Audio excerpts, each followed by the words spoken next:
What's up, guys? Frugal BC. We got some great news coming at you today, but the biggest news, of course, is that Algorand's price has actually gone up above 11 cents, falling back down a little bit as we're recording this, but it's just some good news to see. So we're going to dig into that. We're going to dig into the Algorand rebrand today. That is something I really want to dive into because a lot of us were really wondering what exactly they meant when they said that they were rebranding. I pointed this out earlier, I think a couple weeks ago, maybe last week. I don't know, I can't keep track of time anymore. All of a sudden that the foundation said that they were doing some kind of rebrand, and everyone's like, wait, when did we talk about this? What rebrand? It was a total surprise to everybody. We're going to dig into that a little bit. I'm going to look at some numbers with Lofty, which I think is really interesting. Someone did some deep dive into some numbers, and I think it's just really interesting to look at. And we're going to look at permission chains coming to Algorand. This is a big deal. So we're going to talk a little bit about that and why you should care about that. Before we do any of that, guys, I'd really love it if you'd hit that like button and subscribe to the channel so you can see all our great videos on Algorand and some other chains like HBAR and Near. We're actually cooking up a Near video coming up soon, so keep an eye out for that. Remember, you don't have to smash the like button. You can just press it gently. We don't have to go smashing everything. We just don't have to. And I want to give a big shout out to our sponsors, Non-Fungible Domains, doing great work over there, and Taco Coin, building a real taco restaurant coming soon in Iowa. Right now it's a taco truck that just shut down for the season. And there's plenty of cool Taco Coin stuff you can do on their website. Check out those links below. And our newest sponsor, we're very, very excited about this. We have, starting this month, Fractal Monsters is our partner. So we have 3 sponsors now. Fractal Monsters has joined us. If you don't know what they are a blockchain-based game on the Algorand blockchain with little, it's kind of a mix of Tamagotchi and Pokemon sort of. So you get these, you buy these little critters, and then you gotta like feed them and water them, and then you can do it, you can battle them with other people's critters. And there's like a Smash Brothers style game they've added. The world has gotten bigger, so they're always building, and I really appreciate that. I think they've followed their roadmap. They've done right by their customers, and so I'm really careful when I bring somebody on. I want a good solid project that is doing good things for the Algorand community, or HBAR or Near. Definitely open to some sponsorships from that front as well, but I vet them carefully. I watch them over time. I want to make sure they're a good fit, and Fractal Monsters has been doing the right thing, so I wanted them to be a sponsor. So check out, go play their game. Click on the link below and go play their game. Show them that you love them show them that you love them supporting Frugal BC, and we're happy they're supporting us. We support them. Love those partnerships. But in meanwhile, let's get into some of this news. First off, just looking at the price. So you can see we fell back a little bit. Still above 11 cents as I say this. Candle's going up a little bit, but we got up on the upper end of 11 cents heading towards 12. So I think this is the trend that we're going to be on. Seeing good things, things in the crypto market. And I found it funny, every time I say something good about Algorand, someone has to point out, oh, but it was $2 in such and such time, or oh, all the coins are moving. Yeah, we don't care. I'm happy that Algorand is moving. Let's be happy about that, guys. Come on. Yes, I get it. Yes, I know but they're not all moving in the same direction, by the way. Algorand was actually moving really, really well compared to the market, and compared to Bitcoin. Bitcoin is actually kind of slow right now, so I do want to address that. But that's the price, and that makes me happy. But let's check out. Yeah, so a while back, let's hold on. So like about a week ago, someone had made a comment about Algorand, and the Algorand Foundation said, hey, we're going through a rebranding, so just be a little patient. And everyone went, wait, what? I mean, I saw that, I almost spit out my coffee, and I tweeted rebrand, ? Because like they kind of were stating it as if it were a known fact, and nobody had heard of this before. Everyone was very surprised by this comment, kind of owing to the communication issues that we just see in crypto in general. But and it also coincided around the time with Jess leaving as CMO. So I don't know if those two things are related or not. I don't want to speculate, but it is the timing is a little auspicious, we'll say. But let's look at, I think we're getting a sense now of what that rebrand looks like. And let's thank Michael Jordan for his work. Let's see what he's got here. It says, breaking, official Algorand account renames to Algorand Technologies. And that is what it looks like now. Yep, they got that little yellow check mark for the, costs a lot actually for your program to have that, your company to have that on Twitter. We are the builders of Algorand, the high-performance Layer 1 blockchain. Let us unlock the power of Algorand for you. And I think we can illustrate that most. This is their main webpage. Builders of the most powerful and sustainable blockchain. Welcome to Algorand Technologies. We are builders of Algorand, the high-performance Layer 1 blockchain.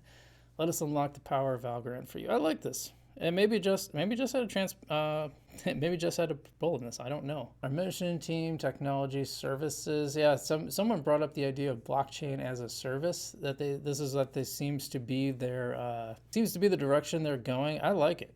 I think it's cool.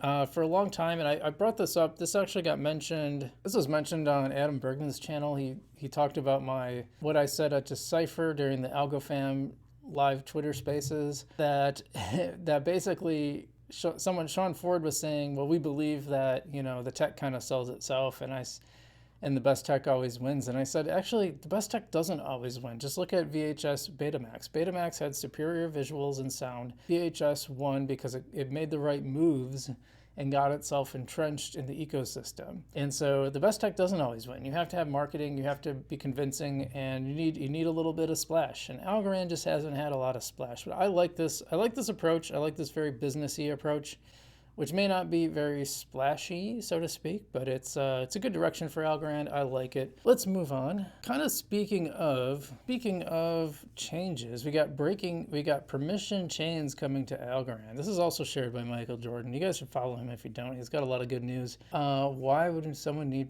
a permission chain? Banks, institutions, medical uses, anything where you don't want data to be public at all? Question mark. Exactly. Yeah. So key differentiators. Algorand's public blockchain enjoys many remarkable properties: scalability, speed and instant finality, no ambiguity, reliability, zero downtime. Not a lot of chains can say this, by the way. Since its launch in 2019, there has not been a single second of downtime as far as we know. Security, affordability. We know how cheap it is to do these. Yeah, transactions cost a fraction of a cent, which is not great from their profit motive, but it is good. It is good from affordability. Sustainability. We know about that. I think the whole year's worth of blockchain use on Algorand takes up about one city block of energy use, and then they do offsets as well as that. Layer 1 smart contracts, atomic swaps, and all that good stuff, and unique technologies. You can expect even more from our technology in a permissioned chain. So Algorand would have the ability to set up their own chain. Now remember that we said that there was a mention of Algorand in the Visa patent that we uncovered that was just had some filings recently.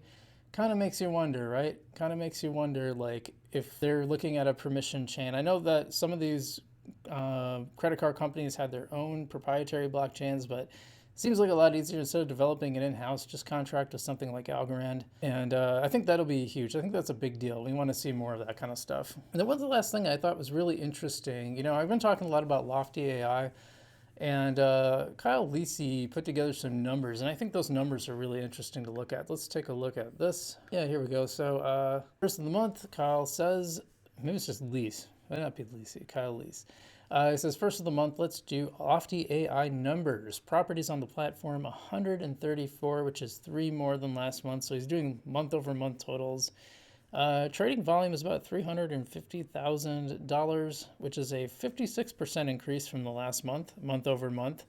So that's October. He's talking about October over September. And then he says 19 free properties. I was racking my brain. I don't know what he means by free properties. There's no free properties that I'm aware of. I don't really know what that means. I try to rack my brain to think about what that could mean as far as free properties. I don't know what that means. Volume is strongly driven, 143,000 in the month, by a recently listed Colorado Airbnb, yielding 18% APY. That one has been doing great for me. I actually bought a couple of those, and it's doing wonderful.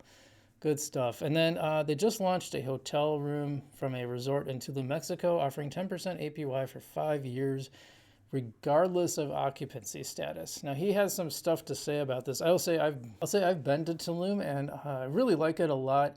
The kind of place that they're showing here is more of the resort area. I stayed in the city itself in an Airbnb. It was really inexpensive, and I stayed there mostly. I wanted to be near. I was doing a yoga thing for a couple weeks, and I wanted to be near the yoga studio in town. So there's sort of the town, and then some like some space, and then like along the ocean, there's all these resorts.